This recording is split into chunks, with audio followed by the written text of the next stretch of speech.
السلام علیکم۔ دوسرے دن صبح جرگے کے اجلاس کی تیاریاں ہونے لگیں اور 10 بجے جب سورج آسمان پر بلند ہونا شروع ہوا، جرگے کا اجلاس شروع ہو گیا تھا۔ لیکن ابھی اجلاس کی کارروائی شروع بھی نہیں ہوئی تھی کہ دفتن کچھ اور افراد جرگے کے اجلاس میں پہنچے، جن میں شیر کوہ کا تغلق خان نمایاں تھا۔ تغلق خان کی آنکھوں سے غصے کی آگ بھڑک رہی تھی۔ وہ عجیب سی کیفیت میں ہاشم خان کے سامنے پہنچا۔ معزز سردار کو سلام، میرا تعلق شیر کوہ سے ہے اور میں مرحوم زرغام کوہ کا جگری دوست تغلق خان ہوں۔ زرغام کی اور میری دوستی کے بارے میں تارکا کے بے شمار افراد جانتے ہیں۔ شیر کوہ میں میری اپنی بھی ایک حیثیت ہے اور میں کسی بھی طرح سردار زارق خان کے رتبے سے کم نہیں ہوں، لیکن میں نے زارق خان کی ہمیشہ مخالفت کی ہے، اور اس کی بنیادی وجہ یہی ہے کہ میں زارق خان کی سرداری سے مطمئن نہیں تھا۔ زرغام، میرا دوست، جواد کوہ کے قتل کے بعد جب غم و غصہ میں ڈوبا ہوا شیر کوہ پہنچا تو اس نے سب سے پہلے میری ہی طرف رخ کیا تھا اور میں نے اسے اپنا مہمان بنایا۔ اس نے مجھے صورتحال بتائی تو میں بھی غصہ سے دیوانہ ہو گیا اور ہم نے زارق خان سے رابطہ قائم کیا۔ زارق خان نے نام نہاد کارروائیاں کیں اور ایک نوجوان کو پکڑ لیا۔ وہ اس سلسلے میں نمایاں ہو چکا تھا، اسے قید کر دیا گیا۔ قید خانے میں ڈرامہ ہوا اور اس نوجوان کو رہا کرا دیا گیا، لیکن رہا کرانے والے لوگ نامعلوم تھے۔ جرگے کے اجلاس میں نے زرغام کوہ کے ساتھ شامل ہو کر کھلم کھلا اس بات کا الزام زارق خان پر لگایا کہ تارکا کی سرحد میں ہونے والی کارروائی کا تعلق یقیناً کچھ ایسے لوگوں سے ہے جنہیں بچانے کی بھرپور کوششیں کی جا رہی ہیں۔ ان کوششوں میں سردار زارق خان کا ہاتھ ہے۔ میں نے وہیں پر یہ اعلان بھی کیا کہ میں اس بنیاد پر شیر کوہ کو چھوڑ رہا ہوں کہ شیر کوہ میں انصاف نہیں، بد امنی ہے، وہاں غنڈوں کا راج ہے۔ یہ اعلان کر کے میں اپنے دوست زرغام کوہ کو لے کر وہاں سے واپس چلا آیا اور پھر زرغام کوہ نے مجھ سے اجازت مانگی۔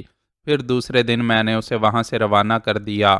میں نے اس سے کہہ دیا تھا کہ میں بہت جلد اپنے انتظامات مکمل کر کے اس کے پاس پہنچ رہا ہوں، اور جب میں تارکا کی سرحد میں اپنی بیوی اور بچوں کے ساتھ داخل ہوا تو مجھے یہ اندوہناک خبر ملی کہ زرغام کوہ کو قتل کر دیا گیا ہے اور اس کے ان تمام ساتھیوں کو ہلاک کر دیا گیا ہے جو اس کے ساتھ تھے۔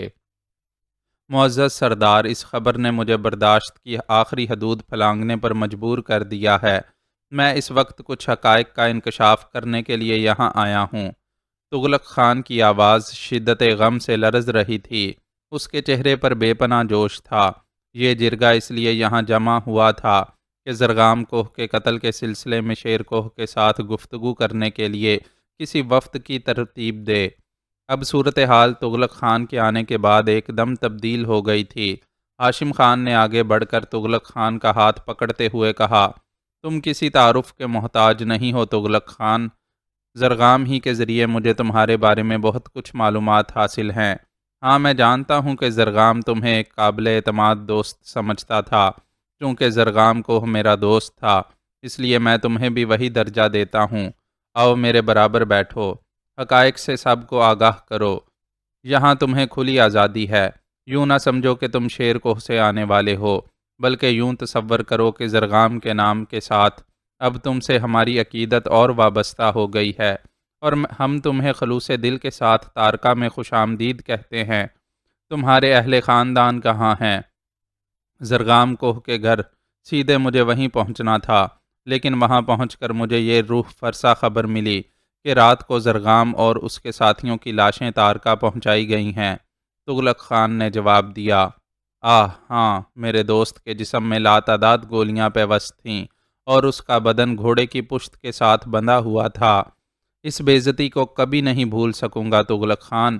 اس موت کو میں مرتے وقت تک فراموش نہیں کر سکوں گا۔ خدائے عز و جل کی قسم، اس خون کی ایک ایک چھینٹ کا بدلہ شیر کوہ سے لیا جائے گا۔ ایک ایک کو اس کا خمیازہ بھگتنا پڑے گا۔ یہ ہاشم خان کا عہد ہے۔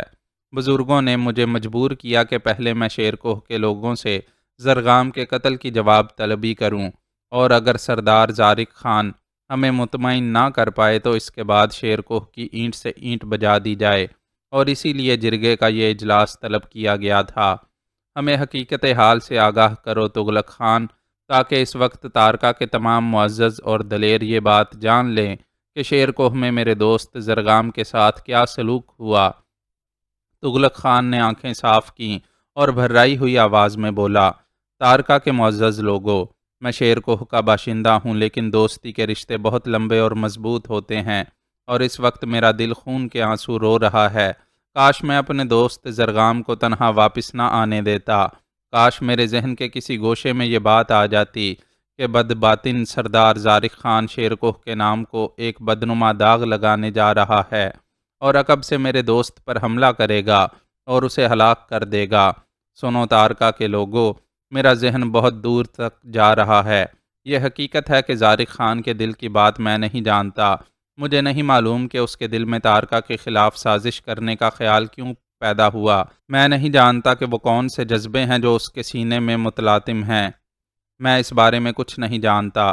اس کے لیے میں کوئی حتمی بات کہنے کے لیے تیار نہیں ہوں، لیکن جہاں تک میرے ذہن کی رسائی ہے، وہ میں اس وقت سے یاد دلاتا ہوں جب تارکا کی سرحد میں داخل ہو کر کچھ نوجوانوں نے، جنہیں تعداد میں 5 اور سفید گھوڑے والے کہا جاتا ہے، تارکا کے ایک قہوہ خانے میں پہنچ کر شرارت اور بدماشی کی ایک بدترین مثال قائم کی۔ انہوں نے وہاں شراب پی اور رقاصہ کو اٹھا کر لے جانے کی کوشش کی، اور اس کوشش کے نتیجے میں جواد کوہ کو قتل کر دیا گیا اور رقاصہ ہلاک کر دی گئی۔ وہ نوجوان شیر کوہ سے آئے اور شیر کوہ میں پہنچ گئے۔ اگر اس کی تصدیق نہ ہو جاتی تو شاید ہم یہ سوچنے پر مجبور ہو جاتے کہ ممکن ہے یہ تارکا اور شیر کوہ کے خلاف کسی اور نے سازش کی ہو، لیکن ایسی بات نہیں ہے۔ میرے دوست زرغام کوہ نے سب سے پہلے مجھ سے رابطہ قائم کیا اور اپنے آدمیوں کے ساتھ میرے پاس پہنچا۔ اس نے مجھے تمام صورتحال بتائی، اور اس کے ایک ساتھی غلام احمد نے اس بات کا اظہار کیا کہ اس نے ان 5 جوانوں میں سے ایک جوان کو دیکھ لیا ہے اور اسے وہ پہچانتا تھا۔ جب اسے بہت سے جوانوں کے ساتھ شامل کر کے غلام احمد کے سامنے پیش کیا گیا تو اس نے اس جوان کو پہچان لیا، اور اس جوان نے بھی غلطی سے اس بات کا اعتراف کر لیا کہ وہ تارکا کی حدود میں گیا تھا۔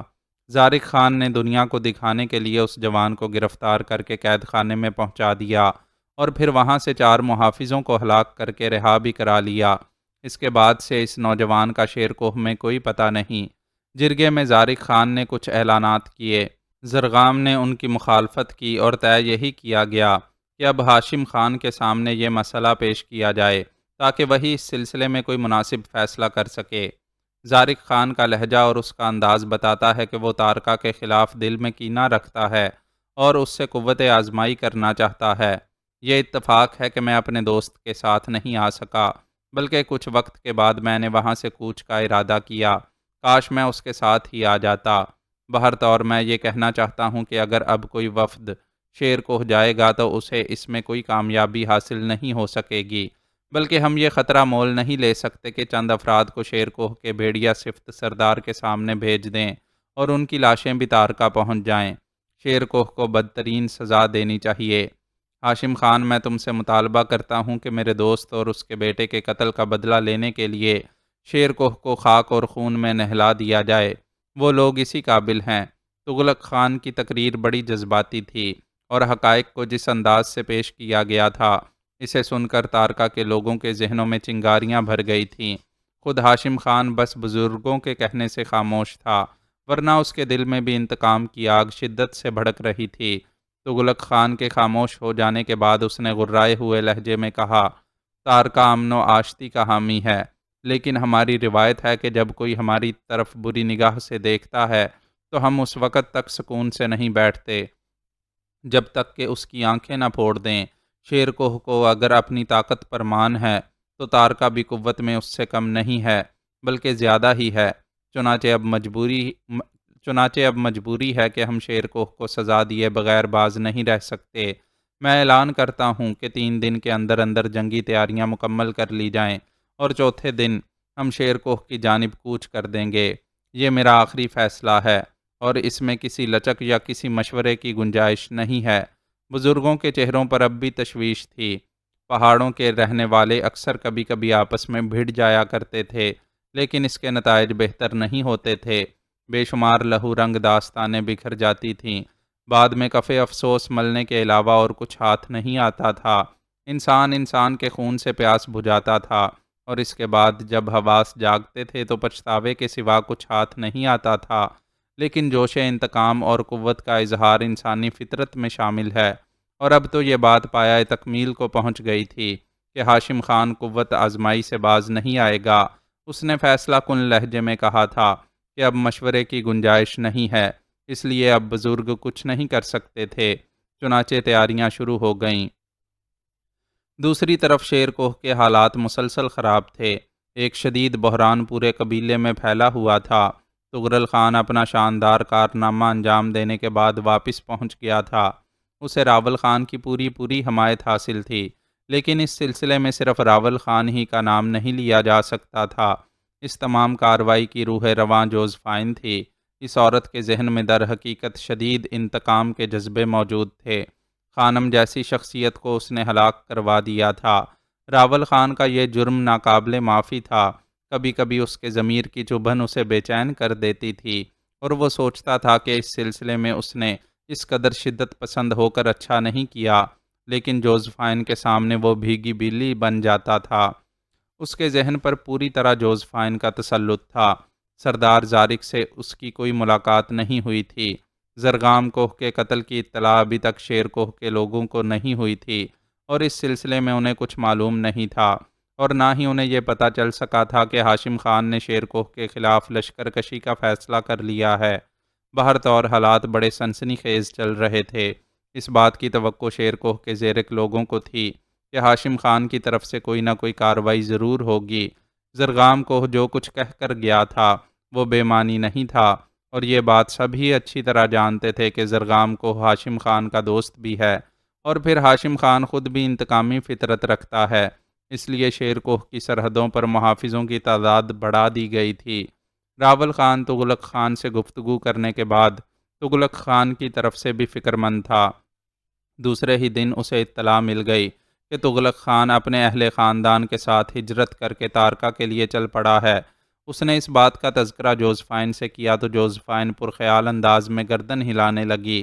تمہارا کیا خیال ہے خان؟ تغلق خان کس قسم کا انسان ہے؟ میں سمجھتا ہوں کہ اس کی یہاں سے ہجرت معمولی بات نہیں ہے۔ صدیوں سے اس کا خاندان شیر کوہ میں آباد تھا۔ میں جانتا ہوں کہ وہ سرداری کا جذبہ دل میں رکھتا تھا، اور خود شیر کوہ میں سرداری کا امیدوار تھا، لیکن زارق خان کے ہاتھوں اسے شکست ہوئی۔ اسی وجہ سے وہ زارق خان کے دشمنوں میں شمار ہوتا تھا، اور ہر جگہ ہر مسئلے پر زارق خان کی مخالفت کرتا تھا۔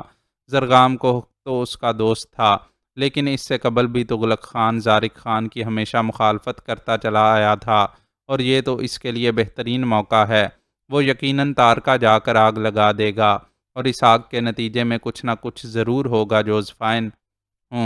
ویسے تمہارا خیال ہے خان کے تارکا کی قوتیں کس حد تک ہیں؟ میں بہت عرصہ اپنے وطن سے دور رہا ہوں، لیکن اس سے قبل بھی تارکا ہم سے زیادہ وسیع اور ہم سے زیادہ طاقتور رہا ہے، اور یقیناً ہاشم خان جیسے جدید آدمی نے جو صرف دوسری بنیادوں پر نہیں سوچتا، تارکا کی قوت بڑھانے کی کوشش بھی ضرور کی ہوگی۔ چنانچہ میں دعوے سے کہہ سکتا ہوں کہ اگر تارکا شیر کوہ کے مقابلے پر آ جائے تو شیر کوہ کو خاصی مشکلات کا سامنا کرنا پڑے گا۔ تو پھر ایک کام کرو راول خان، کیا تغلق خان اپنے اثاثے چھوڑ کر مطمئن ہو گیا ہوگا؟ کیا اس کے تمام ساتھی شیر کوہ میں اس وقت محفوظ ہوں گے جب شیر کوہ کے سردار کو پتہ چلے گا کہ تغلق خان تارکا میں مقیم ہے اور اس جنگ میں اس کا بھی اپنا ہاتھ ہے؟ راول خان چونک کر جوزفائن کی شکل دیکھنے لگا، پھر بولا، نہیں، میرا خیال ہے کہ سب سے پہلے تغلق خان کے ساتھیوں کو غداری کے الزام میں پکڑ لیا جائے گا۔ کیا تم تغلق خان کے کسی ایسے ساتھی کو جانتے ہو جو اس کا سب سے قریبی دوست یا وفادار ہو اور جس کا خاندان یہاں آباد ہو؟ یوں تو سبھی لوگ تغلق خان کے وفادار اور جانثار ہیں، لیکن میں زوراور خان کو جانتا ہوں جو تغلق خان کا دست راست بھی ہے اور اس کے تمام ساتھیوں کو کنٹرول بھی کرتا ہے۔ تو پھر سنو، یہ بہتر موقع ہے کہ تم زوراور خان سے رابطہ قائم کرو اور اسے اس سنگین صورتحال کی اطلاع دے دو، اور اسے یہ پیشکش کر دو کہ اگر وہ چاہے تو اپنے اثاثے تمہارے پاس رکھ سکتا ہے یا اپنے آدمیوں کو تمہارے پاس پوشیدہ کر سکتا ہے۔ میرے خیال میں اس کے آدمیوں کو یہاں سے نکال کر تارکا پہنچا دو اور زوراور خان کو اپنے قبضے میں کر لو۔ اس سے فائدہ جوزفائن، راول خان نے سوال کیا۔ فائدہ ہی فائدہ ہے، تغلق خان سے تمہاری کشیدگی دور ہو گئی ہے، لیکن اگر تارکا شیر کوہ پر حاوی آ جاتا ہے اور شیر کوہ میں تغلق خان یا ہاشم خان کو برتری حاصل ہو جاتی ہے تو تم اس بنیاد پر محفوظ رہو گے کہ تم نے اس کی غیر موجودگی میں اس کے ساتھیوں کی مدد کی تھی، اور اس کے لیے تم یہ جواز پیش کر سکتے ہو کہ اس وقت تم طیش میں آ گئے تھے اور تغلق خان سے سخت گفتگو کر بیٹھے تھے، لیکن اس کے جانے کے بعد تمہیں انتہائی رنج ہوا اور تمہیں احساس ہوا کہ تم اپنے بہترین دوست اور بہترین ساتھی سے ہاتھ دھو بیٹھے ہو، اور اس کے بعد تم نے فوری کارروائی کے تحت اس کے 2 آدمیوں کی مدد کی اور انہیں کسی خوفناک خطرے سے محفوظ رکھا۔ گویا تم نے حق دوستی ادا کیا، اور اس حق دوستی میں تمہیں کم از کم شیر کوہ میں نقصان نہیں پہنچے گا۔ جوزفائن نے جواب دیا، اور راول خان سر پکڑ کر بیٹھ گیا۔ وہ جوزفائن پر غور کر رہا تھا، بار بار اس کے سلسلے میں اسے غور کرنا پڑتا تھا۔ بہرطور اس نے مسکراتے ہوئے کہا، ٹھیک ہے کمانڈر، ٹھیک ہے، آپ کی ہدایات کے مطابق یہی کام ہوگا، اور راول خان نے اس سلسلے میں فوراً ہی کام شروع کر دیا۔ زوراور خان ایک 50 سالہ آدمی تھا۔ اسے کم از کم پوری تفصیل نہیں معلوم تھی۔ وہ جانتا تھا کہ تغلق خان کم از کم راول خان کا دوست ہے۔ وہ بڑی عزت و احترام سے راول خان سے پیش آیا۔ راول خان نے ایک بند کمرے میں اسے سنگین صورتحال سے آگاہ کیا۔ اس بات کا اظہار بھی اس نے کر دیا کہ وقتی طور پر اپنے بھائی کے سلسلے میں تغلق خان کے نازیبا الفاظ اسے ناپسند آئے تھے، لیکن اسے یہ امید نہیں تھی کہ تغلق خان اس کا بہترین دوست اس سے مشورہ کیے بغیر ایسی کارروائی کرے گا اور شیر کو چھوڑ جائے گا۔ اس نے زوراور خان کو آگاہ کیا کہ ایسے حالات میں تغلق خان کے تمام ساتھی خطرے میں ہیں۔ ممکن ہے تارکا کی طرف سے کوئی سخت کارروائی ہو جائے، اور ایسی صورت میں تغلق خان کو غدار سمجھ لیا جائے گا اور اس کے ساتھیوں کو بھی اس کے ساتھ شامل کر لیا جائے گا۔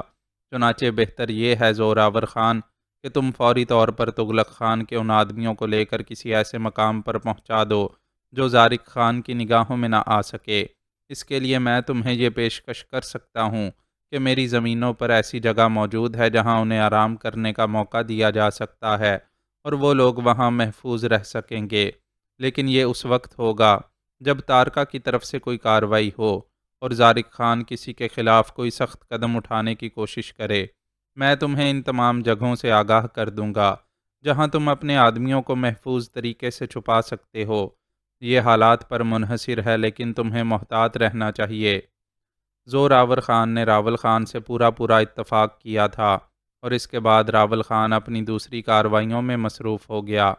اس نے زوراور خان کو اپنی زمینوں پر ایسی جگہیں دکھا دیں جہاں 200-250 افراد کو چھپا کر رکھا جا سکتا تھا، اور وہاں انہیں کھانے پینے کی اشیاء بھی فراہم کی جا سکتی تھیں۔ زوراور خان نے راول خان کا شکریہ ادا کیا اور کہا کہ وہ کوشش کرے گا کہ تغلق خان کا دل راول خان کی طرف سے صاف ہو جائے۔ ان سب لوگوں کا اندازہ غلط نہیں تھا۔ چند ہی روز کے بعد سرحد میں ایک ایسی واردات ہوئی جس نے شیر کوہ کے رہنے والوں کو چونکا دیا۔ قبیلوں کے درمیان ہمیشہ ہی سفر جاری رہتا تھا۔ ایک دوسرے قبیلے سے ضرورتیں پوری کرنے کے لیے خریداری بھی ہوا کرتی تھی۔ خریداروں کی ٹولیاں خاص طور پر راستوں پر سفر کرتی رہتی تھیں۔ وہ راستہ تارکا کی طرف سے گزرتا تھا جس پر شیر کوہ کے تقریباً 15 افراد کا قافلہ سفر کر رہا تھا کہ سرحد کی جانب سے ایک ٹولی برآمد ہوئی جس نے قافلے والوں کو لوٹ لیا اور 7 افراد کو قتل کر کے بقیہ کے حوالے کر دیا، اور ان سے کہا گیا کہ یہ 7 افراد زرغام کوہ اور اس کے ساتھیوں کی موت کے عوض قتل کیے گئے ہیں۔ خون کا بدلہ خون ہے، لیکن یہ ابھی ابتدا ہے۔ بہت جلد تارکا کی طرف سے شیر کوہ کے لوگوں کو اس کی سزا دی جائے گی۔ کٹے پھوٹے لوگ ان لاشوں کو لے کر شیر کوہ میں داخل ہوئے تو ایک کوہرام مچ گیا۔ ان کے پیغام نے شیر کوہ کے لوگوں کو خون کے آنسو رلا دیا، اور اسی وقت سے شیر کوہ میں جنگ کی تیاریاں کی جانے لگیں۔ ابتدا ایسے ہی ہوتی تھی، اطلاع ایسے ہی دی جاتی تھی، اور اب اس بات میں شک و شبہ بالکل نہیں تھا کہ تارکا کی طرف سے بہت جلد حملہ ہونے والا ہے۔ اس سلسلے میں ابھی تک دوسری طرف سے کوئی اطلاع نہیں مل سکی تھی، لیکن اب اطلاع کے ذرائع مخدوش ہو گئے تھے۔ کچھ لوگوں نے تارکا جا کر اس سلسلے میں گفت و شنید کرنا چاہی، لیکن انہیں سرحد سے دوسری طرف نہیں جانے دیا گیا۔ بلکہ ان پر گولیاں برسائی گئیں اور وہ بمشکل تمام اپنی زندگیاں بچا کر واپس شیر کوہ پہنچے، اور انہوں نے جو اطلاع دی وہ اس بات کا آخری ثبوت تھی کہ تارکا کی طرف سے جارحیت ہونے والی ہے۔ زارق خان جو ان دنوں انتہائی افسردگی اور ذہنی کشیدگی کا شکار تھا، یہ اطلاعات سن کر مستعد ہو گیا۔ سردار کی حیثیت سے اسے یہ فرض انجام دینا تھا، چنانچہ اس نے جرگے کا اجلاس طلب کر کے جنگ کی تیاریوں کا حکم دے دیا، اور صرف یہی نہیں بلکہ شیر کوہ کے نواحی علاقوں میں مورچہ بندیاں کی جانے لگیں۔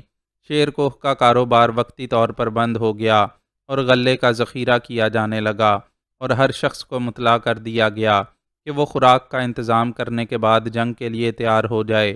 اسلحہ بنانے والوں نے بھٹیاں سلگا لیں اور بارود کا ذخیرہ جمع کر کے اسلحہ بندی کی جانے لگی۔ دن رات بندوقیں اور کارتوس تیار ہونے لگے۔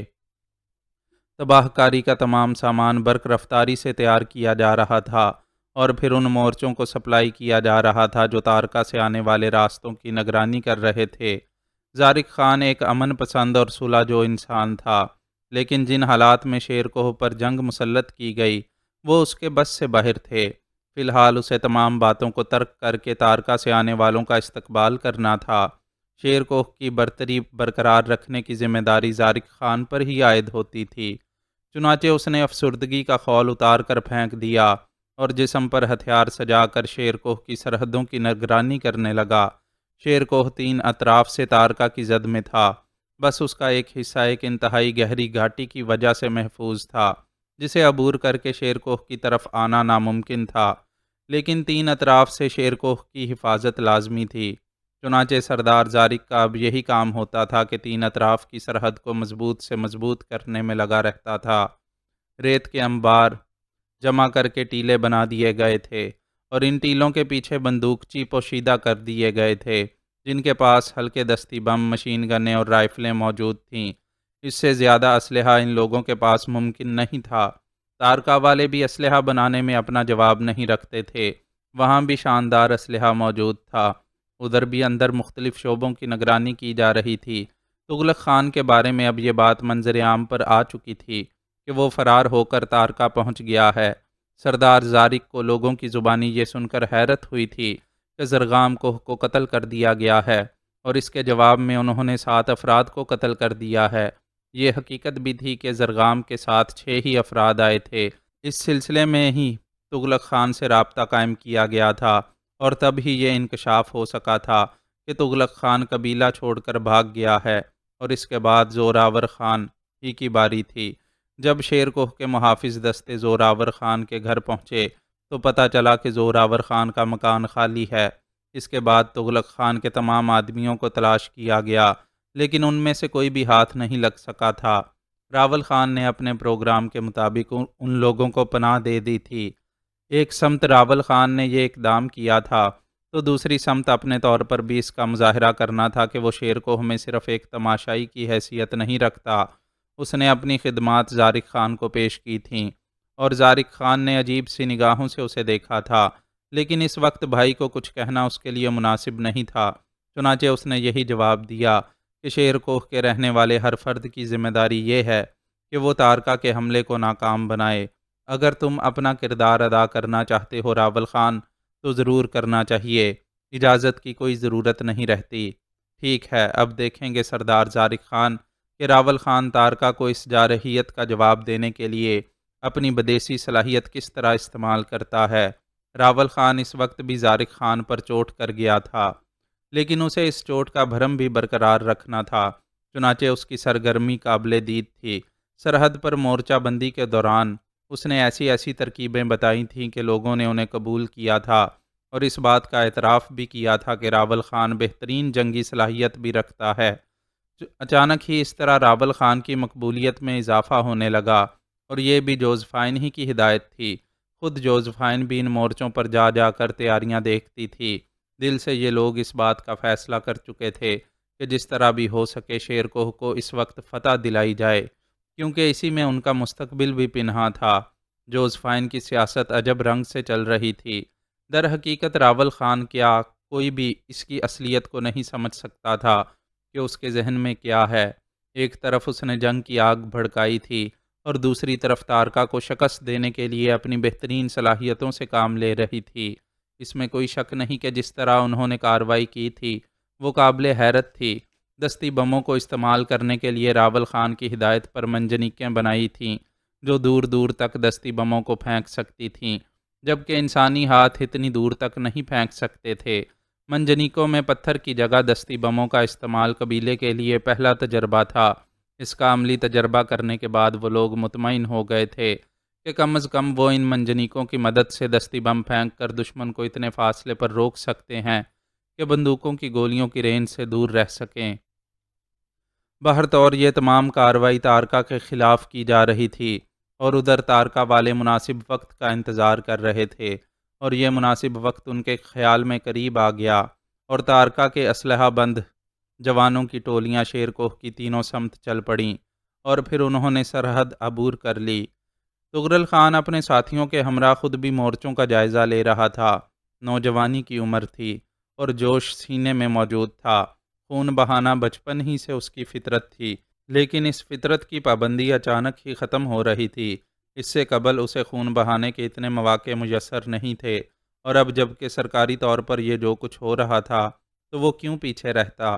اس نے راول خان سے کہا، چچا خان، شیر کوہ کا باشندہ ہونے کی حیثیت سے اور نامزد سردار ہونے کی حیثیت سے مجھ پر بھی یہ فرض عائد ہوتا ہے کہ میں اس جنگ میں حصہ لوں، لیکن میرا پانچواں ساتھی تولائی خان قیدیوں کی طرح نظر بند ہے، کیا اسے آزادی نہیں مل سکتی؟ راول خان کے ہونٹوں پر مسکراہٹ پھیل گئی۔ جوزفائن کی طرف سے اسے اس سلسلے میں بھی ہدایات مل چکی تھیں، چنانچہ اس نے کہا، ضروری نہیں ہے تغرل خان کہ تم منظر عام پر رہ کر یہ سب کام کرو۔ جو کچھ کرو گے اس کا ثبوت تو باہر طور پر مل ہی جائے گا۔ چنانچہ خفیہ طور پر تم اپنے چاروں ساتھیوں کے ساتھ ایک گروپ بنا لو اور کارروائی کرو۔ اس گروپ میں انفرادیت ہونی چاہیے۔ سمجھ گیا چاچا خان، سمجھ گیا، تغرل خان نے کہا، اور اس کے بعد وہ اپنی تیاریوں میں مصروف ہو گیا۔ بہترین قسم کا اسلحہ اسے راول خان سے مل گیا تھا۔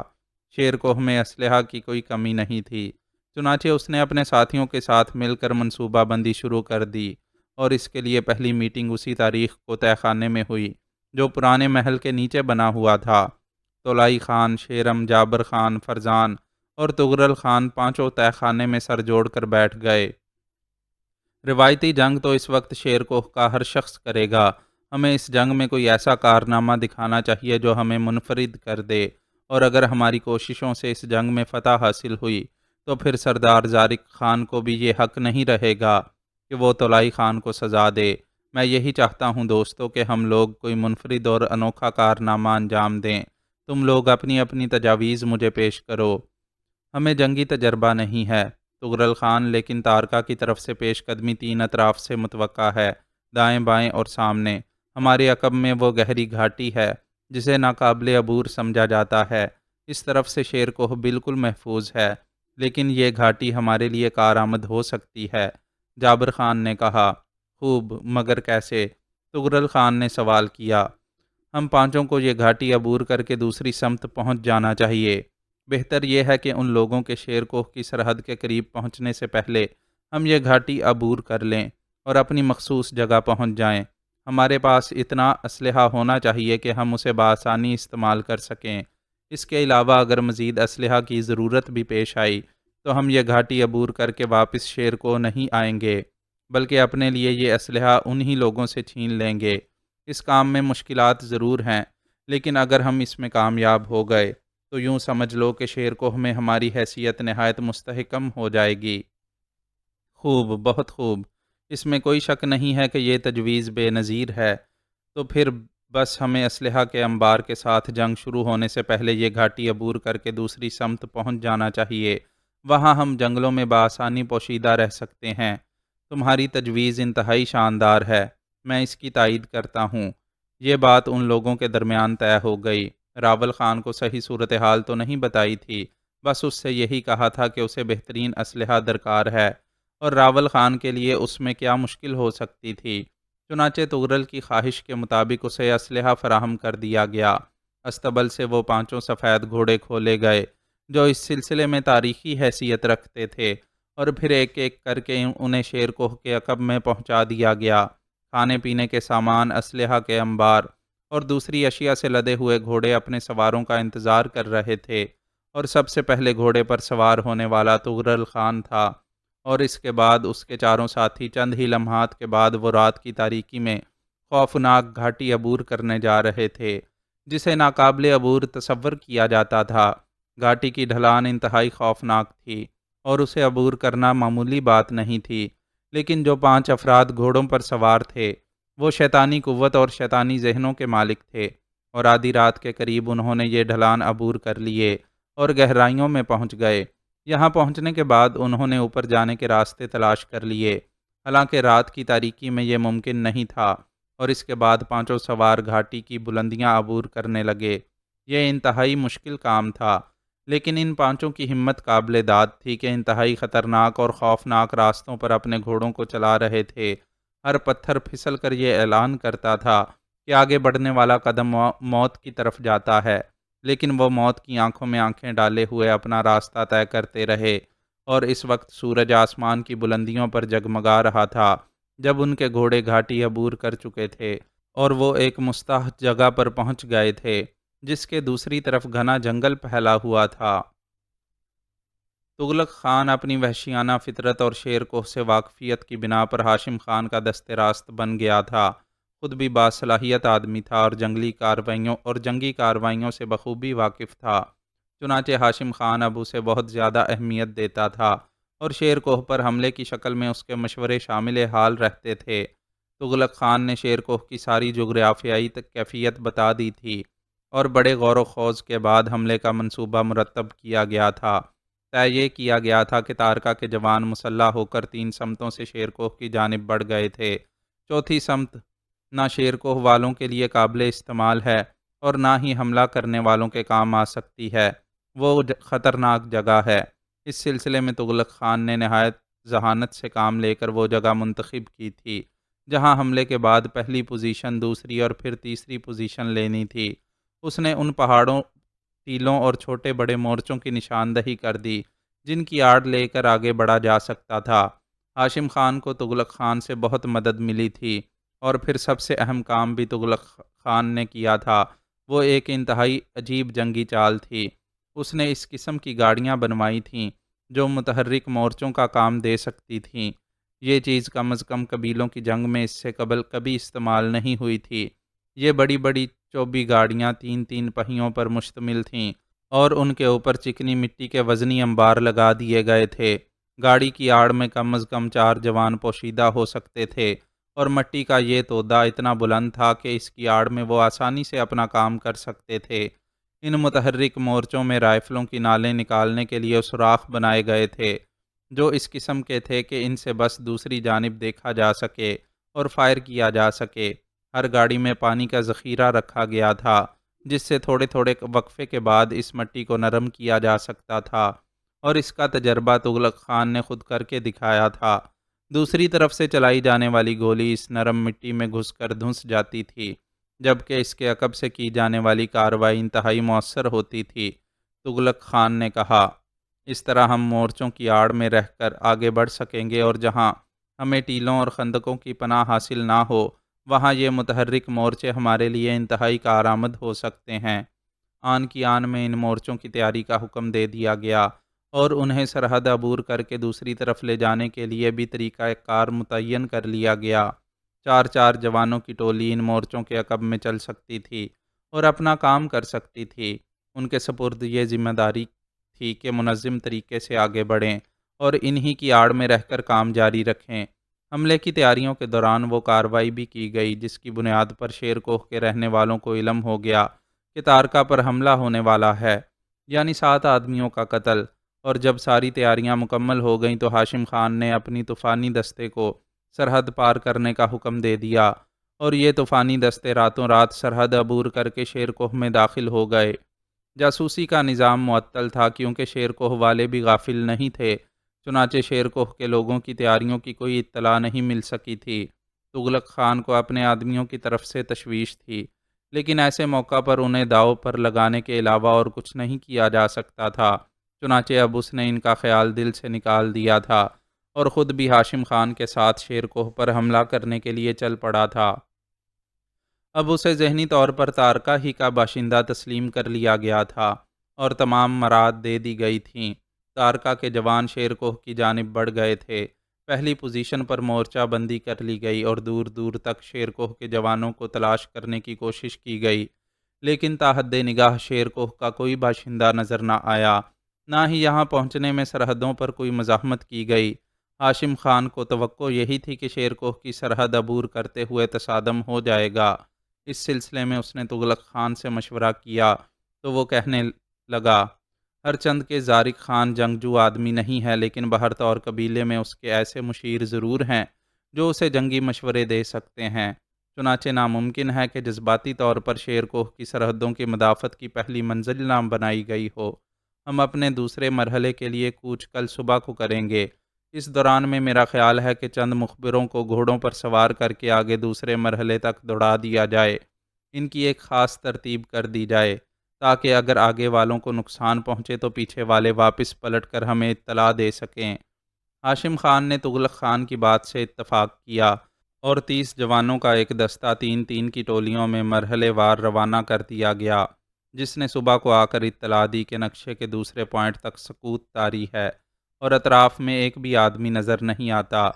چنانچہ صبح کو طوفانی مارچ شروع کر دیا گیا اور دوپہر تک یہ لوگ ان پہاڑی ٹیلوں تک پہنچ گئے جہاں سے شیر کوہ کا فاصلہ صرف 10 میل رہ جاتا تھا۔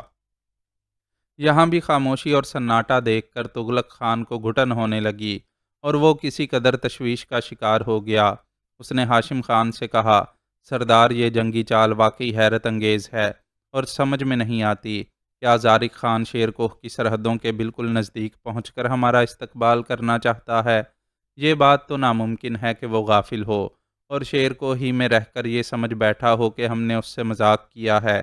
میرا خیال ہے ہاشم خان کہ وہ لوگ اس سلسلے میں بھرپور جنگ کرنا چاہتے ہیں اور زیادہ فاصلہ طے کر کے آگے اس لیے نہیں آئے کہ انہیں شیر کوہ کی بستی سے برابر کمک ملتی رہے۔ ایسی صورت میں ہمیں کیا کرنا چاہیے؟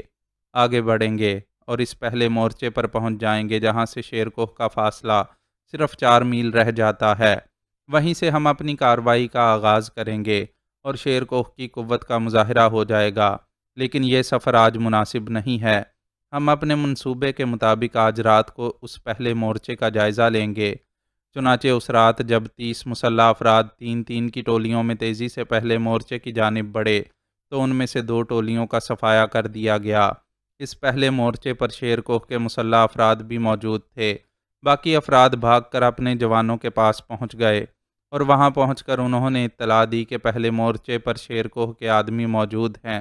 ہاشم خان نے دائیں اور بائیں انتہائی تجربہ کار لوگوں کو متعین کیا تھا جو اس کی ہدایت پر آگے بڑھ رہے تھے اور چند گھوڑے سوار پیغام رسانی کے لیے مقرر کر دیے گئے تھے تاکہ وہ ہر سمت کی خبر ہاشم خان کو پہنچاتے رہیں۔ یہی اطلاع دائیں اور بائیں سے ملی تھی۔ چنانچہ ہاشم خان نے فیصلہ کر لیا کہ حملے کا آغاز یہیں سے ہوگا اور اس پہلے مورچے کو خالی کرانے کے لیے سخت جدوجہد کرنا پڑے گی۔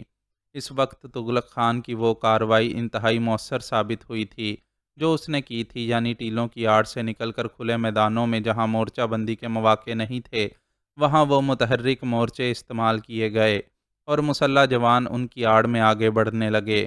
اگر پہلے مورچے تک ان متحرک مورچوں کی آڑ لے کر پہنچا جا سکے تو یہ شیر کوہ کے لیے پہلی مؤثر فتح ہوگی۔ جوانوں کو اتنے فاصلے پر رکھا گیا تھا کہ وہ رائفلوں کی رینج سے دور رہیں اور جن لوگوں کو آگے بڑھایا گیا تھا وہ متحرک مورچوں کی آڑ میں تھے۔ چنانچہ دوپہر کو سورج ڈھلنا شروع ہوا تو یہ لوگ اتنے فاصلے پر پہنچ گئے کہ جنگ کا آغاز کیا جا سکے، اور پھر پہلے مورچے پر پہلا فائر خود ہاشم خان نے اپنی رائفل سے کیا اور اس کے بعد پہاڑوں کی پرسکون فضا میں دھماکوں کی آوازیں سنائی دینے لگیں۔ دوسری طرف سے بھی رائفلیں گرجنا شروع ہو گئی تھیں۔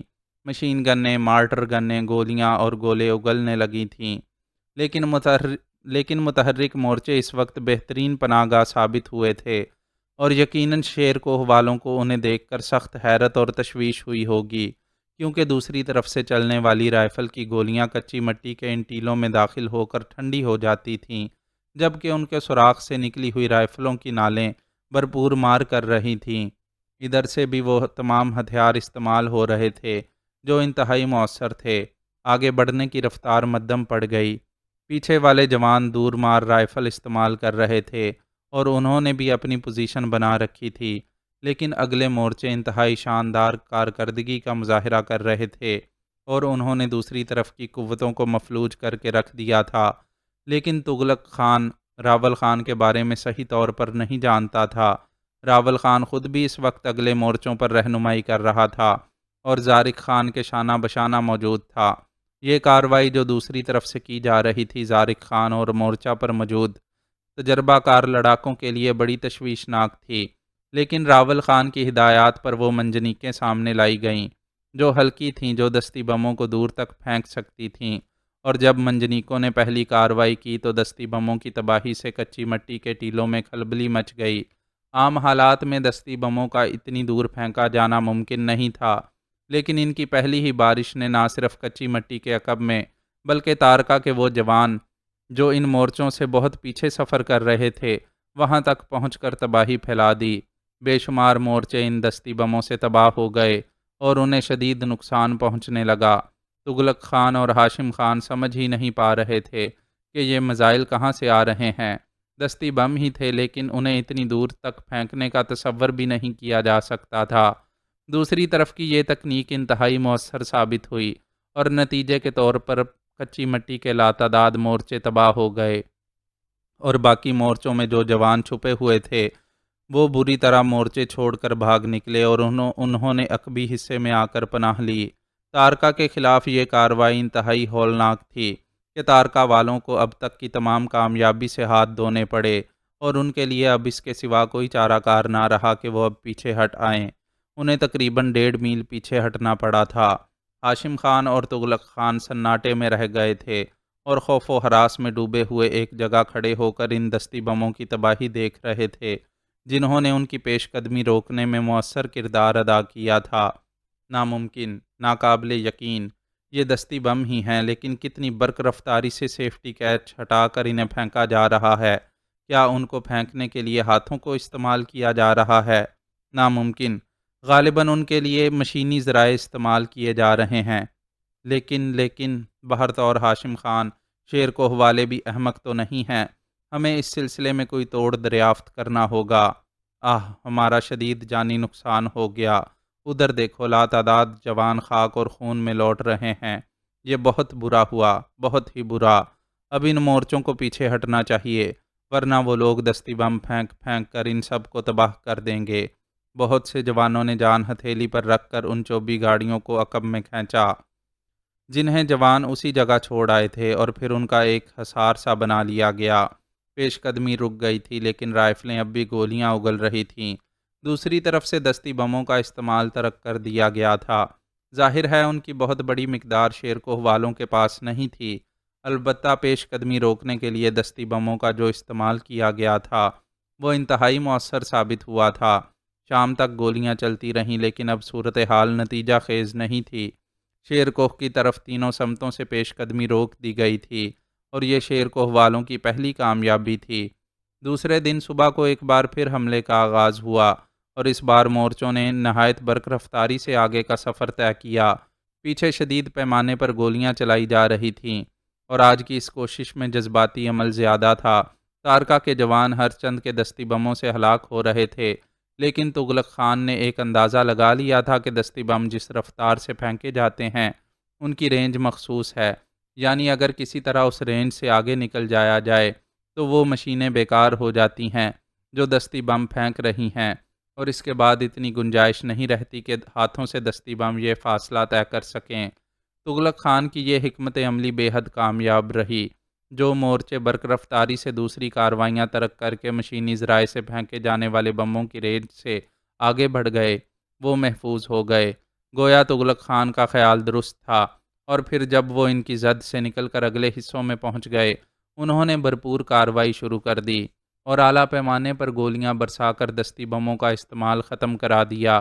ویسے بھی وہ جگہ خالی چھوڑ دی گئی تھی جس کے بارے میں یہ تعین کر لیا گیا تھا کہ دستی بم اس جگہ گریں گے، اور جب دوسری طرف سے دیکھا گیا کہ وہ لوگ دستی بموں کی رینج سے یا تو آگے نکل آئے ہیں یا پھر پیچھے ہیں تو دوسری طرف سے منجنیقیں پیچھے ہٹا کر رینج درست کر لی جائے، لیکن منجنیق پیچھے ہٹانے کے دوران تارکا والوں کو موقع مل گیا اور وہ مزید آگے بڑھ گئے، اور اب پچھلے لوگ بھی برق رفتاری سے یہ فاصلہ طے کر کے پہلے مورچے کے دامن میں پہنچ گئے۔ دستی بم اب بھی استعمال کیے جا رہے تھے اور وہ تارکا والوں کو نقصان بھی پہنچا رہے تھے، لیکن اب ان کی پھینکنے کی رفتار اتنی زیادہ تیز نہیں تھی، جبکہ تارکا والوں نے مختلف راستوں سے اوپر چڑھنا شروع کر دیا تھا۔ آج کی لڑائی پوری طرح تارکا والوں کے حق میں رہی، اور جب شام کو سورج ڈھلا تو تارکا کے بے شمار افراد اس پہلے مورچے پر پہنچ چکے تھے اور یہاں دست بدست جنگ ہو رہی تھی، جس کا نتیجہ تھوڑی ہی دیر میں ظاہر ہو گیا۔ شیر کوہ کے لوگوں کو برق رفتاری سے پیچھے ہٹنا پڑا تھا، کیونکہ نیچے سے بھرپور کارروائی ہو رہی تھی اور اوپر پہنچنے والے اپنے طور پر کل کے جانی نقصان کا بدلہ لے رہے تھے۔ شیر کوہ کا پہلا مورچہ بھی ہاشم خان کے ہاتھ آ گیا اور اس نے بڑے مسرت آمیز انداز میں رات کو جشن منایا۔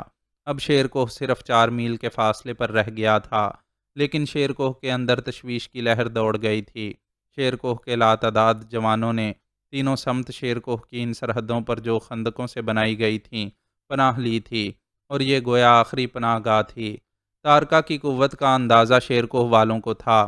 اس قبیلے کے جوانوں کی تعداد شیر کوہ کی آبادی سے کئی گنا زیادہ تھی، اور اسی تعداد کی بنا پر تارکا والے مسلسل کامیابی حاصل کر رہے تھے۔ وہ پہلے دن کی کوششیں کارآمد ہی تھیں، لیکن دوسرے دن اس کا حل دریافت کر لیا گیا، اور بے شمار جانوں کے ضائع ہونے کے بعد ہی کامیابی کے مراحل طے کر سکا تھا۔ لیکن اب شیر کوہ غیر محفوظ ہو گیا تھا۔ چنانچہ زارق خان کے محل کے سامنے جرگہ جمع تھا، ہر چہرہ تشویش سے لٹکا ہوا تھا، اور اس خطرے کا تعین کر لیا گیا تھا جو آنے والے چند گھنٹوں میں شیر کوہ کو درپیش تھا۔ تارکا کے سامنے اب کوئی مورچہ بندی نہیں رہی تھی، صرف وہ خندقیں تھیں جنہیں عبور کر کے تارکا قبیلہ شیر کوہ میں داخل ہو سکتا تھا۔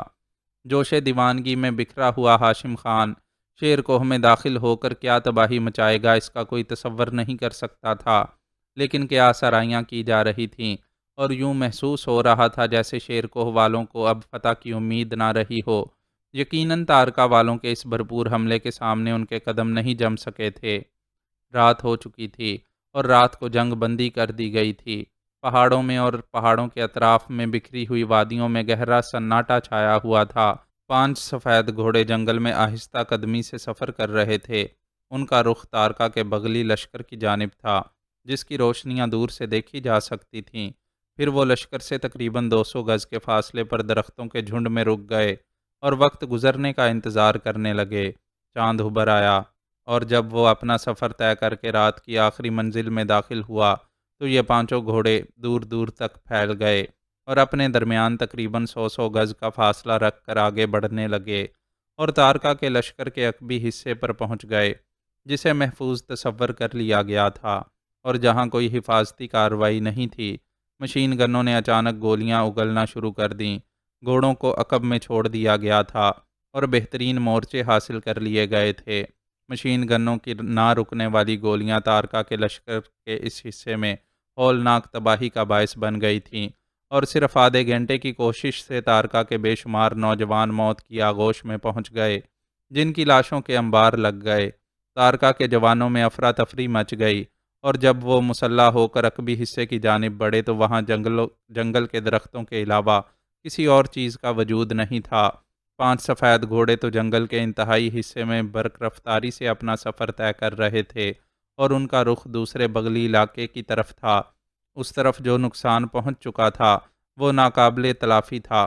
مشین گنوں نے اس حصے کو بالکل ہی مفلوج کر کے رکھ دیا تھا۔ تھوڑی دیر کے بعد صبح ہو گئی۔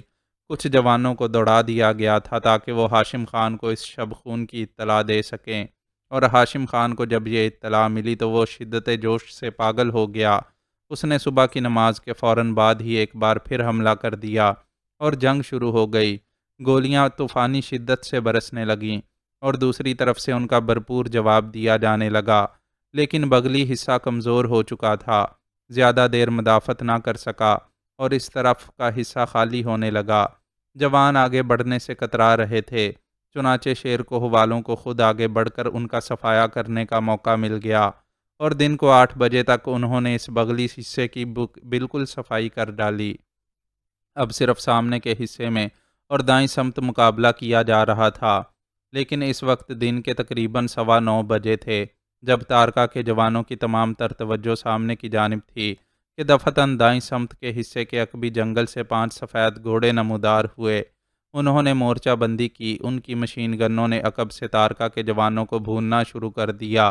ایک لمحے کے لیے تارکا کے جوانوں کا یہ حصہ بھی خوف و دہشت کا شکار ہو گیا، اور اس خوف و دہشت کے نتیجے میں ان میں افراتفری پھیل گئی۔ چنانچہ سامنے کی سمت سے جو ان پر حملہ ہو رہا تھا وہ انتہائی مؤثر ثابت ہوا، اور شیر کوہ کے جوانوں نے آگے بڑھ بڑھ کر حملے کرنا شروع کر دیے۔ نتیجے میں اس بغلی حصے کے جو بچے کھچے لوگ تھے وہ بھاگ کر سامنے کے حصے میں پہنچ گئے، اور اس طرح شیر کوہ کے 2 اطراف خالی کرا لیے گئے۔ 5 سفید گھوڑوں کی کہانی اب تارکا کے پورے لشکر میں گشت کر رہی تھی، اور یہ کہانی شیر کوہ والوں کو بھی معلوم ہو گئی تھی۔ 5 سفید گھوڑے اپنی یہ کارروائی مکمل کرنے کے بعد اس بار بہت دور جنگلوں میں نکل گئے تھے، اور ان کا رخ اب اس دوسرے مورچے کی جانب تھا جسے تارکا والے عبور کر کے آگے آ گئے تھے۔ دن کو لڑائی شدت سے جاری رہی، پھر شام ہو گئی۔ تارکا والوں کی اتنی ہمت نہیں ہو سکی کہ وہ دونوں بغلی محاذوں پر پھر اپنے آدمی روانہ کر سکیں، کیونکہ اس طرح ان کی قوت بڑھ سکتی تھی، اور قوت بڑھنے کے بعد ان کا مقابلہ جاری رکھنا ممکن نہیں ہو سکتا تھا۔ جو خوفناک نقصان وہ اٹھا چکے تھے اس نے ان کی آنکھیں کھول دی تھیں، اور آج کا دن پوری طرح شیر کوہ والوں کے حق میں رہا تھا۔ ہاشم خان کا چہرہ اتر گیا تھا، لیکن اس نے سامنے والے حصے میں عقبی سمت کو غیر محفوظ نہیں چھوڑا تھا، اور اب تقریباً 2000 جوان اگلے مورچے سے پیچھے چلے گئے تھے اور سامنے کے رخ پر نگاہ رکھے ہوئے تھے۔ تغرل خان نے اپنے چاروں ساتھیوں کے ساتھ جو کارنامہ انجام دے چکا تھا اس کی نظیر ناممکن تھی۔ اس کی انفرادی کوششوں نے بغلی حصے خالی کرا دیے تھے، اور اب اگر شیر کوہ والے ذرا سی ہمت سے کام لے کر ان دونوں بغلی حصوں کو محفوظ کر لیں اور وہاں سے تارکا والوں پر حملہ کریں تو کامیابی یقینی تھی، لیکن اس طرف سے ایسا نہیں ہوا۔ اور رات کو جب تغرل خان کے ساتھی فرزان نے سامنے والے عقبی حصے کا جائزہ لیا تو اسے معلوم ہوا کہ اس طرف سے وہ لوگ مستعد ہیں، اور اب ان کی وہ کارروائی کامیاب نہیں ہو سکتی۔ اس نے یہ اطلاع تغرل خان کو پہنچائی، اور تغرل خان پرخیال انداز میں گردن ہلانے لگا، پھر بولا، اور شیر کوہ والوں نے ان بغلی حصوں کے خالی ہونے سے کوئی فائدہ نہیں اٹھایا۔ کتنی زبردست جنگی غلطی ہے، لیکن اب ہمیں کیا کرنا چاہیے؟ ہم شیر کوہ جا کر ان لوگوں کو یہ ہدایات دینے کا خطرہ مول نہیں لے سکتے۔ ہمیں تو دوہرے خطرات کا سامنا ہے۔ ممکن ہے تارکا کے لوگ ہماری تلاش میں جنگل میں سرگردہ ہو گئے ہوں۔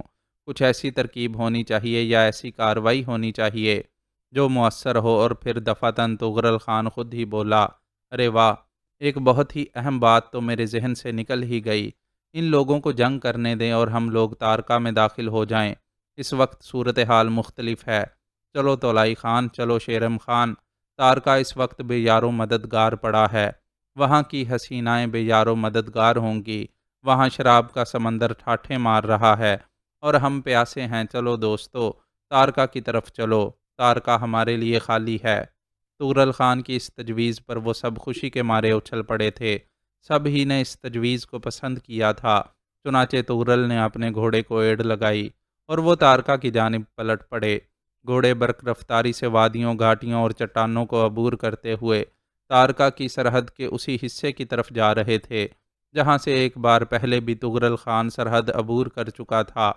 ان سب کے دل خوشی اور مسرت سے گنگنا رہے تھے اور آنکھوں میں شیطانیت جاگ رہی تھی۔ تارکا اس وقت گہری تاریکی میں ڈوبا ہوا تھا۔ وہاں رہ جانے والے بوڑھے، بچے اور عورتیں دوسری طرف سے آنے والی خبروں کے منتظر تھے، اور پورے قبیلے پر سنسنی خیز خاموشی چھائی ہوئی تھی کہ دفعتاً تارکا کے ایک حصے سے گولیوں کی پرشور آوازیں گونجنے لگیں اور چاروں طرف شور و ہنگامہ برپا ہو گیا۔ مختلف قسم کی افواہیں گردش کرنے لگیں اور ہر طرف ایک ہی آواز تھی، تارکا کو شکست ہو گئی اور اب شیر کوہ والوں نے تارکا پر حملہ کر دیا ہے۔ سراسیما لوگ اپنے اپنے گھروں کے دروازے بند کرنے لگے اور 5 گھوڑوں کو ہر جگہ میدان خالی ملا۔ گولیوں کی زد پر آنے والے ہر شخص کو ہلاک کیا جانے لگا۔ گھروں کے دروازے توڑے گئے، جس گھر میں کوئی خوبصورت لڑکی ملی اسے تحویل میں لے لیا گیا اور گھر کو آگ لگا دی گئی۔ تارکا کے جس حصے سے یہ 5 گھوڑے داخل ہوئے تھے وہ آگ اور خون میں نہا گیا تھا۔ چاروں طرف لاشیں سلگ رہی تھیں۔ حسین لڑکیوں کے ایک گروہ کو رسیوں سے باندھ دیا گیا تھا اور پھر وہ انہیں بکریوں کی طرح ہانکتے ہوئے سرحد کی دوسری طرف لے آئے، لیکن یہ مال غنیمت شیر کو لے جانے کی بجائے پہاڑوں کے ایک مخصوص حصے کی طرف لے جایا جا رہا تھا۔ پھر چند ہی روز بعد لوگوں کو ان لڑکیوں کی لاشیں ملیں۔ پھر یہ لاشیں تارکا اور پھر شیر کوہ پہنچیں تو زارق خان کا سر شرم سے جھک گیا۔ اب اس کے بیٹے تغرل کا نام کھل کر سامنے آ گیا تھا، چنانچہ اس نے خود کو سزا دینے کا فیصلہ کر لیا اور اپنی بیٹیوں اور بیوی کو گولی مار کر اپنے گھر کو نذر آتش کر دیا۔ راول خان نے فوراً آگے بڑھ کر سرداری کا منصب سنبھال لیا اور بقیہ 4 نوجوانوں کے گھرانوں کو ان کے بیٹوں کے کرتوتوں کی سزا کے طور پر ختم کر دیا۔ تغرل کو جب اس کی اطلاع ملی تو وہ فوراً رات کی تاریکی میں شیر کوہ پہنچ گیا۔ جب راول خان کو اس کی آمد کی اطلاع ملی تو وہ سٹپٹا کر رہ گیا۔ جوزفائن ہنستی رہی۔ راول خان الجھی ہوئی نگاہوں سے اسے دیکھتا رہا۔ میں پریشان ہوں جوزفائن، وہ بولا، کیا میرا یہ فیصلہ غلط ہے؟ کیا تغرل کو زندہ رہنے دیا جائے گا؟ کیا اس کے پس پردہ تمہاری مامتا تو نہیں ہے؟ تم نے اسے اولاد کی طرح پرورش کیا ہے۔ کیا اس کی زندگی کی خواہش کے پیچھے تمہارا یہ جذبہ تو نہیں ہے؟ نہیں راول خان، میں احمق نہیں ہوں اور نہ ہی اس قسم کی احمقانہ باتیں سوچ سکتی ہوں۔ جانتے ہو وہ میرے دشمن کی اولاد ہے، زارق خان اور خانم۔ خانم نے مجھے اولاد سے محروم کر دیا اور زارق نے مجھے ان مرات سے جو قبیلے کی دلہنوں کو حاصل ہوتی ہیں۔ پھر میں ان لوگوں سے دوستی یا محبت کا جذبہ کیسے رکھ سکتی ہوں؟ نہیں راول خان، شاید میرے دل میں یہ احمقانہ جذبہ ہے ہی نہیں۔ میں نے زندگی میں صرف ایک شخص کو چاہا ہے اور اس شخص کے علاوہ کسی اور کی بہتری کے لیے نہیں سوچا، یہاں تک کہ میں نے اس کے لیے اپنے ماں باپ اور… میں جانتا ہوں جوزی، میں جانتا ہوں، لیکن فی الحال یہ بتاؤ کہ کیا کیا جائے؟ تمہارے انداز سے یوں محسوس ہوتا ہے جیسے تمہیں میری اس تجویز سے اختلاف ہے۔ اگر ایسی بات ہے تو بتاؤ میں کیا کروں؟ تغرل کو زندگی دو۔ کیا تمہیں اس کے 4 ساتھی یاد نہیں ہیں راول خان؟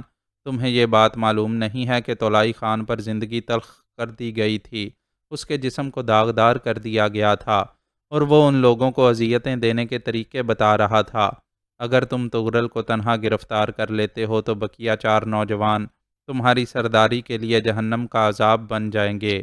تم انہیں نہیں سمجھ رہے، لیکن میری نگاہیں بہت دور تک دیکھ رہی ہیں راول خان۔ اس کے لیے میں چال بازی سے کام لے سکتا ہوں۔ میں تغرل کو ہمیشہ کی مانند پناہ دینے کا وعدہ کروں گا اور اپنی بھرپور حمایت اور تعاون کا یقین دلاؤں گا، اور اس کے بعد اس کے 4 ساتھیوں کا پتہ بھی پوچھ لوں گا جو یقیناً اس کے پاس ہی کہیں روپوش ہوں گے، اور پھر انہیں بھی گرفتار کر لیا جائے گا۔ نہیں راول، زیادہ چال بازی سے کام لو، حکومت کرنا سیکھو۔ تم قبیلے کے روایتی سردار نہیں ہو۔ ابھی تو چند ہی روز ہوئے ہیں ہمیں شیر کوہ کی سرداری کرتے ہوئے۔ ہمیں قبیلے والوں کو بہت کچھ کر کے دکھانا ہے۔ فی الحال ہمارا اولین مقصد اپنے مخالفین کا خاتمہ ہے اور اس کے لیے ہمیں انتہائی محتاط انداز میں کام کرنا ہوگا۔ میں گفتگو طویل کرنا نہیں چاہتی۔ تم تغرل سے ملو اور اسے بتاؤ کہ تم ساری دنیا میں اسے سب سے زیادہ چاہتے ہو۔ اس کی زندگی کا تحفظ کرو اور اسے پہاڑوں میں رہنے کے مواقع فراہم کرو۔ پہاڑوں میں رہنے کے؟ راول اسے الجھی ہوئی نگاہوں سے دیکھتے ہوئے بولا، ہاں، اس سے کہو کہ وہ پہاڑوں کو اپنا مسکن بنائے۔ دولت اس کی غلام ہے اور دولت سے ہر چیز خریدی جا سکتی ہے۔ راول خان، تغرل کی زندگی اس لیے ضروری ہے کہ جب ہم سیاست کے میدان میں آگے بڑھیں گے اور اپنے حریفوں کو پچھاڑیں گے تو ہمیں ایک خفیہ ہاتھ کی ضرورت ہوگی، ایک ایسے ہاتھ کی جو وہ سب کچھ کر دکھائے جو ہم نہیں کر پائیں گے۔ اپنے دشمنوں کی تباہی کے لیے اگر تم بذات خود عمل کرو گے تو کیا لوگ تمہارے خلاف نہیں ہو جائیں گے؟ کیا وہ یہ نہیں کہیں گے کہ راول خان سربراہ ہونے کے باوجود قاتل ہے؟ نہیں راول، یہ کام تم نہیں کرو گے، بلکہ تمہارا بھتیجا تغرل خان کرے گا اور تم اس کی پشت پناہی کرو گے۔